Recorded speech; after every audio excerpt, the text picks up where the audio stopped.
Sampling में probability type or random type. The first one is random sampling. The object in this sample population are chosen purely on the random basis and each member has the same probability of being selected. यहाँ इस probability technique की बात की जाती है जहाँ पे आप एक स्टडी एरिया और रीजन को आप सिलेक्ट करते हैं और उसमें आप रैंडम सैम्पलिंग करते हैं ऑन प्लांट साइंस हम बात करते हैं जब हम पौधों की वैरायटी की स्टडी करते हैं या स्पीशीज की स्टडी करते हैं। एक जगह पे हम आप खड़े हो गए और आपने रैंडमली सिलेक्ट कर लिया कि आप किसी भी पौधे को रैंडमली सिलेक्ट कर सकते हैं या किसी भी जगह को या किसी भी एरिया को। ओके, एक हेक्टर की जमीन है, उसमें आप 1 एकड़ की जमीन है, उसमें आप 10-10 मीटर के कोऑर्डिनेट लगा सके, किसी भी एरिया से आप शुरुआत कर सकते हैं, किसी भी एरिया में खत्म कर सकते हैं। अब हम एक दूसरा एग्जाम्पल देखेंगे।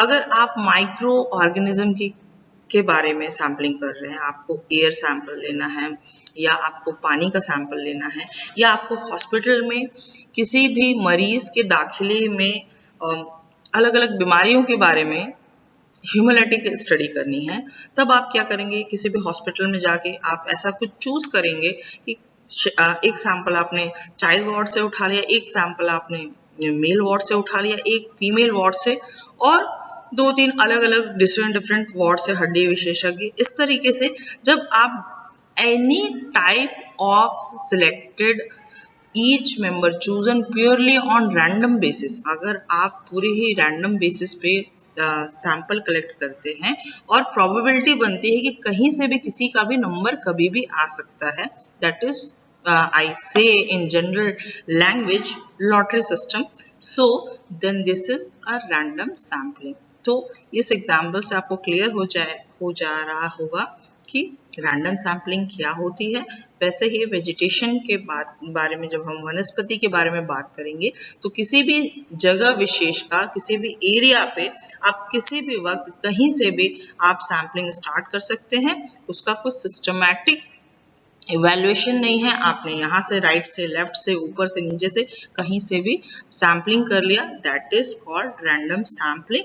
This is occasionally and mostly used sampling technique in plant science. Next we will go stratified sampling, stratified random sampling we say.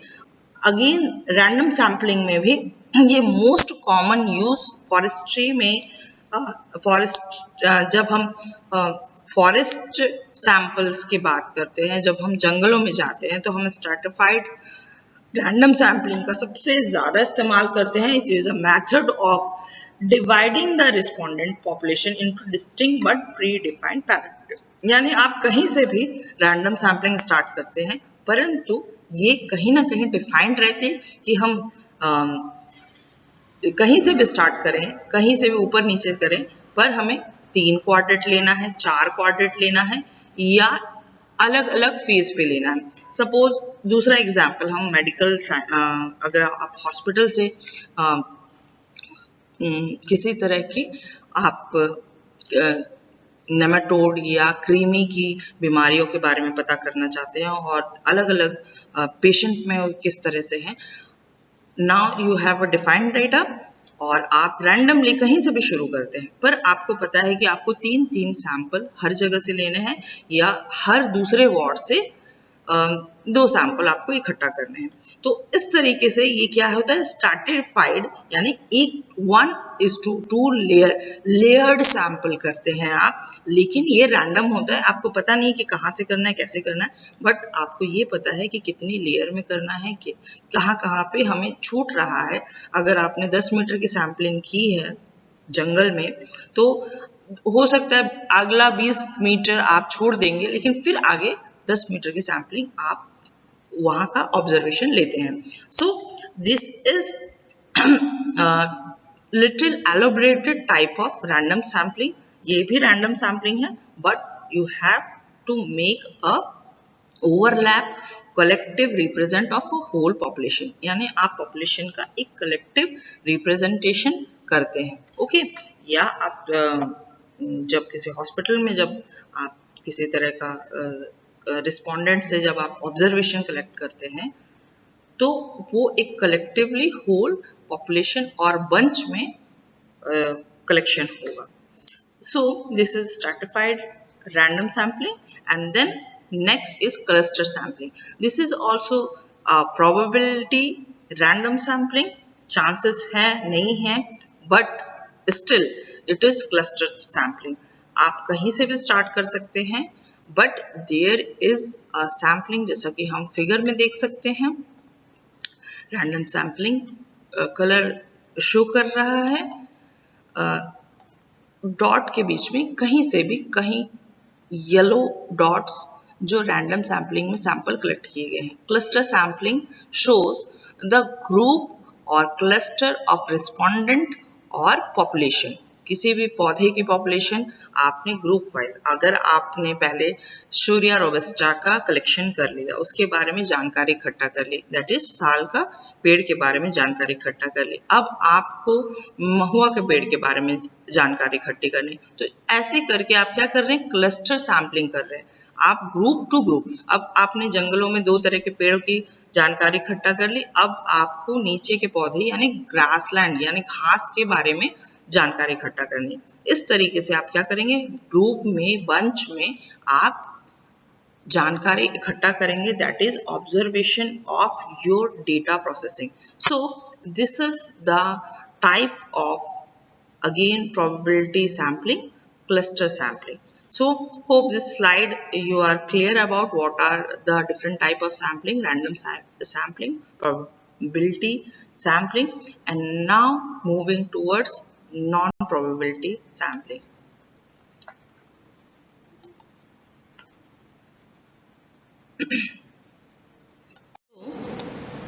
In next slide we will see non-probability or non-random sampling. Definitely, as from the name itself, it is clear that it is non-random. ये random sampling नहीं है, आपको कहीं से भी start नहीं करना है. The sampling done in a convenient method, uniform method, एक सार जो किया गया sample है, यूनिफॉर्म मेथड. जैसे कि आपको पता होगा कोरोना सैंपल्स अभी जब कोरोना काल में पेंडेमिक एरा में सर्वे किया गया था, that is a non probability sampling. किसी भी बैच को छोड़ा नहीं गया था. वेदर हम लोग ने स्ट्रैटिफाइड सिस्टमैटिक सैंपल किया था, कन्वीनियंस सैम्पलिंग किया होगा, या आपने ग्रुप टू ग्रुप किया होगा, but that is non probability. This is not at all kind of probability के सीक्वेंस में हमने किया था कि चांसेस है कि होगा नहीं होगा, but that is a rigorous uniformity sample are done during the pandemic time, and scholars are better known about how COVID-19 samples were taken rigorously. So the first one is convenience sampling. Convenience sampling is the most common form of non-probability sampling and mostly used because of it is easily convenient, and people are misuse this because it is convenient and collecting sample are located around the nearest location. यानी आपके convenience में जो कुछ भी data available है according to this version, according to whatever nearby you, आप जैसे आप फिगर में देख सकते हैं, the orange dot shows convenience sampling. Whatever data is around you, this is known as convenience sampling. Okay. Then next one is systematic sampling. Is a statistical method that reaches used to zero down the desired population they want to research. Okay. So what is systematic sampling? Though there are many layers you have to leave out, but you have to calculate down dividing the population size by desired sample. आपको systematic 1 by 1, 1 by 2, 1 by 3 जो भी आपका calculation है उसके according each and every markup marking slot में आप अपना sampling करेंगे, वेदर इट इज माइक्रोबायोलॉजी और वेजिटेशन। आपने अगर स्लॉट किया है, आपको 10 मीटर की दूरी पे पहला मार्किंग करना है, 20 मीटर की दूरी पे दूसरा सैम्पलिंग कंडक्ट करना है, 30 मीटर की दूरी पे दूसरा सैंपल, भले उसमें यूनिफॉर्मिटी नहीं हो, but there is a systematic sample or observation taken in this type of sampling technique. Then next one is snowball sampling, or we also call as chain referral sampling, defined as non-probabilistic sampling technique, which is have trade to rare to find, and the sampling technique which exists subject provide the referral and recruit sample required for research study. For example, we do ethnobotanical survey, वो आप direct, और there could be a primary और secondary data collection जो आप direct source पे करते हैं, पर when there is a cross data collection और you go through referral or you go to the third party or the referral organization, जैसे कि इथनोबॉटनिकल सर्वे में किया जाता है, आप जब डेटा कलेक्शन किसी थर्ड मीडियम के थ्रू करेंगे, या सैम्पल टेक्निक जो एग्जिस्टिंग सब्जेक्ट को रेफरल सर्किट के थ्रू जब वो इकट्ठा होगी, आपके प्लांट्स में स्ट्राटा है, फर्स्ट स्ट्राटा, सेकंड स्ट्राटा, आपको पता है कि शोरिया रोबस्टा के में लाख के कीड़े रहते हैं। जब आप लाख के कीड़े के बारे में डेफिनेशन या उसके बारे में ऑब्जर्वेशन लेंगे, तो आपको ऑलरेडी शोरिया रोबस्टा यानी शाल के पेड़ों के बारे में भी आपको डेटा इकट्ठा करना पड़ेगा। तो इस तरीके से क्या है, आप एक टारगेट ग्रुप के साथ दो और भी टारगेट ग्रुप के ऑब्जर्वेशन चेन रेफरल सैम्पलिंग के तौर पे इकट्ठा करेंगे। तो यहाँ पे इस तरह के सिस्टमैटिक सैंपल को हम स्नोबॉल सैम्पलिंग का नाम देते हैं। So this is the these are the different non-probability type of sampling. And then moving towards the next slide, we will see quota sampling and extreme sampling. We will show through figure quota sampling to observe participant in relative proportion. Quota means, as you know, there is certain amount of bunch and the participant are relatively proportion and they presence in a population. And then extreme samples, all these are the different type of sample which is not included in any type of sample. Okay, extreme sample, if you want to do a non-traditional sample, jitne bhi traditionally in botany there are many things, जैसे कि algae हो गए या bryophyte हो गया, आपको इनके बारे में किस तरह सैंपल कलेक्ट करना है, इसके बारे में कोई टेक्निकल नॉलेज जब नहीं होती है किन्हीं पौधों के बारे में या ऐसे किसी प्लांट ग्रुप के बारे में, तो आप उसको एक्सट्रीम सैंपल आप अपने टेक्निक डेवलप कर सकते हैं, और एक्सेप्शन नॉलेज किसी भी तरह का आप out of the box perspective पे वर्क करेंगे, तो ये आपका एक्सट्रीम नॉलेज हो जाएगा। हम जब नेक्स्ट स्लाइड में जाएंगे, हम देखेंगे फिगर ए बी सी, हम उसमें देखेंगे स्ट्रैटिफाइड सैम्पलिंग कैसे होते हैं। तो पेड़ों से जब आप वेजिटेशन फ्रीक्वेंसी डेंसिटी जब उनके स्ट्रैटिफाइड डेटा कलेक्ट करते हैं, तो उससे आप डेटा एनालिसिस कैसे कर सकते हैं, ग्राफ प्लॉट कैसे कर सकते हैं।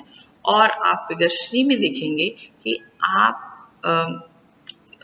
There is a climax community on the cow dung, किसी खास गोबर या किसी खास मिट्टी के संरचना में किस तरह से पैचेस बॉटनिकल या प्लांट पैचेस कैसे डेवलप करते हैं। तो जब इस तरह के इनके आप गोबर के ऊपर या किसी खाद में मिलने वाले पौधे के ऊपर आप वेजिटेशन का किसी तरह का क्वाड्रेट नहीं लगा सकते, तो इसे आप पैच में स्टडी करते हैं। और इस तरह से आउट ऑफ बॉक्स जाके किसी नॉन कन्वीनियंट मेथड पे आप जब जाके रिसर्च करते हैं, तो that will known as extreme samples. So these are the different type of sample study or technique or sample design in research methodology you have to follow throughout your research. So that's all for this class. You see the next slide and see the figure, and we will meet in the next class. Thank you.